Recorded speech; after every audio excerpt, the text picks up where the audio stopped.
Hello guys, അപ്പോൾ എല്ലാവർക്കും മറ്റൊരു വീഡിയോയിലേക്ക് സ്വാഗതം. അപ്പോൾ ഇന്ന് നമ്മൾ ചെയ്യാൻ പോകുന്നത് വെച്ചാൽ R15 V3യുടെ ഒരു ടെയിൽ ടൈഡി ഇൻസ്റ്റാളേഷൻ വീഡിയോ ആണ്. അപ്പോൾ വേറൊന്നും പറയാനില്ല, നമുക്ക് നേരെ വീഡിയോയിലേക്ക് പോകാം.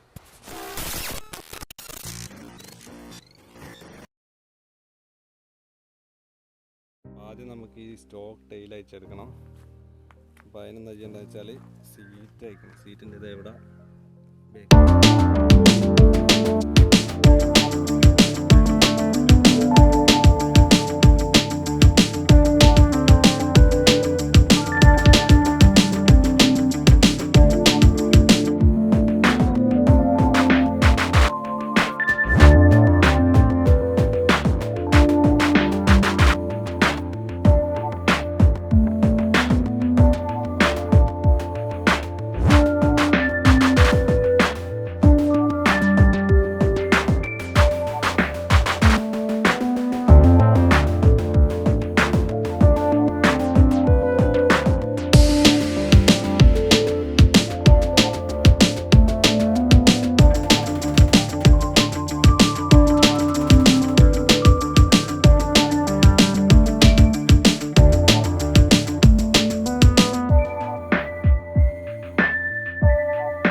സബ്സ്ക്രൈബ് ചെയ്യുക. അടുത്ത വീഡിയോ ആയിട്ട് വീണ്ടും കാണാം. അതുവരേക്കും ടാറ്റാ.